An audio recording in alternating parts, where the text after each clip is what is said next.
देखिए, अपने आप को हिंदू धर्म का योद्धा कहने वाले लोग ये हिंदू नहीं हैं। साफ और सुथरा बात है। हिंदू धर्म कभी भी अशांति की बात नहीं करता। हिंदू धर्म नफरत की बात नहीं करता। हिंदू धर्म जुल्म और अत्याचार की बात नहीं करता। निश्चित तौर पर जिस तरीके से इस्लाम में आतंक नहीं है, लेकिन इस्लाम को बदनाम करने की साजिश हुई, उसी तरीके से हिंदू धर्म को बदनाम करने के लिए निश्चित तौर पर बहुत बड़ी साजिश, षड्यंत्र और प्रयोग चल रहा है। हिंदू धर्म के 5 तत्व हैं: त्याग, तपस्या, बलिदान, क्षमा और परोपकार। हिंदू धर्म के 4 स्तंभ हैं: अर्थ, धर्म, काम और मोक्ष। हिंदू धर्म 84 लाख योनियों के भरण पोषण की बात कहता है। हिंदू धर्म शांति की बात करता है। हिंदू धर्म त्याग की बात करता है। सर्वधर्म समभाव की बात की जाती है। हिंदू धर्म इसके लिए जाना जाता है। हिंदू धर्म इस तरीके से दंगा बलवा के लिए नहीं जाना जाता है। निश्चित तौर पर हिंदुओं को जागना चाहिए और ऐसे बलवाइयों पर, जुल्मी अत्याचारियों पर। आरोपी, मुख्य आरोपी हो तो यही कह रहे हैं कि हिंदुओं को जगाने के लिए सब कर रहा हूँ। आसान सा काम है, आसान सा काम है। जाति और धर्म के नाम पर भावनाओं को भड़काकर देश लूटना। आपने रामायण देखी? रावण अगर अपने पारंपरिक वेश में जाता, वेशभूषा में, तो क्या मां सीता का अपहरण कर पाता? रावण को भगवा वस्त्र पहनने की जरूरत क्यों पड़ी? चूंकि मां सीता को दिग्भ्रमित किया जाए, दिग्भ्रमित करने के लिए ही उसने भगवा पहना। ये गोडसे के विचारधारा के लोग हैं। इन पर कार्रवाई होनी चाहिए। मैंने तो पहले भी कहा कि देश में चाहे पार्लियामेंट, थाने के बाहर जो नारे लगाए गए थे देश विरोधी, चाहे वो चूड़ी बेचने वाले को मारने की बात हो, चाहे कानपुर में रिक्शा वाले को मारने की बात हो, चाहे दिल्ली के आदर्श नगर में मज़ार तोड़ने की बात हो, या जो इतनी बातें हो रही है देश में, कौन लोग हैं जो भारत की आवाम को आपस में लड़वा रही है?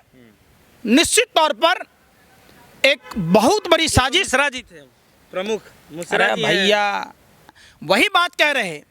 आप मिश्रा, तिवारी, आप त्रिपाठी, चतुर्वेदी पर मत जाइए। आप आइए इस बात पर, आप बात कीजिए चंद्रशेखर आज़ाद की। ये तो फिर टोपी पहन के क्यों किया जा रहा है? यही देखिए, जो डिवाइड एंड रूल गोरे अंग्रेजों ने जो पौधा लगाया हिंदुस्तान में, जो देश को आज़ाद नहीं होने देना चाहते थे, आज एक बार फिर कुत्सित प्रयास उनके ही लोग कर रहे हैं कि देश जो भारत गुलाम था, आज़ादी के बाद विश्व की तीसरी अर्थव्यवस्था भारत की बनी।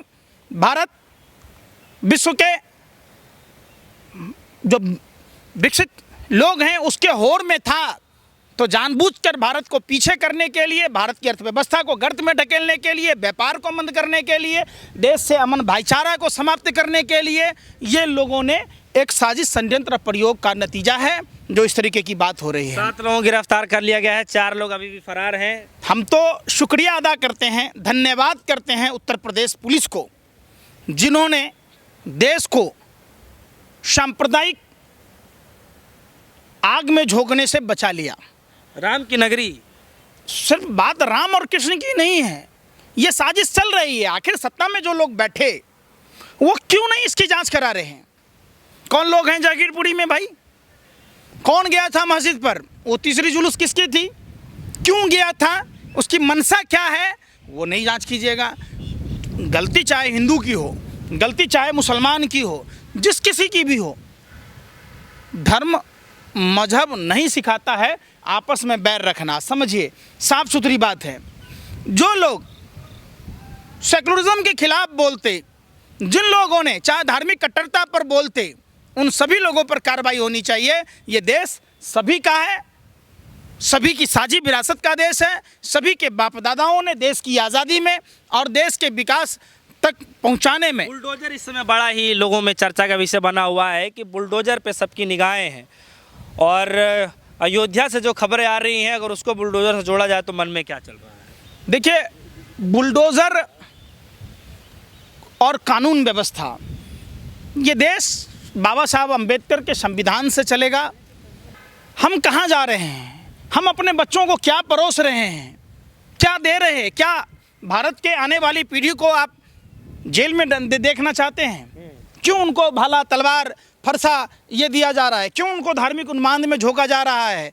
धार्मिक कट्टरता की बातें करने वाले लोग, अभी टीवी पर कई दिनों से हनुमान चालीसा, लाउड स्पीकर की बात हो रही है, ध्वनि प्रदूषण की बात हो रही है, लेकिन वहीं वायु प्रदूषण की बात कोई नहीं कर रहा, वहीं जल प्रदूषण की बात कोई नहीं कर रहा। सैटेलाइट फुटेज के आधार पर यह जांच होनी चाहिए कि वो जो पकड़े गए हैं, जो टोपी लगाकर, मांस फेंककर हिंदू मुसलमान कराने की कोशिश कर रहे थे, सैटेलाइट फुटेज के आधार पर बिल्कुल दूध का दूध, पानी का पानी हो जाएगा। अगर सरकार की मंशा साफ है तो उनके तह तक जाना चाहिए, जांच करनी चाहिए कि इनको पीछे से फंडिंग करने वाला कौन है।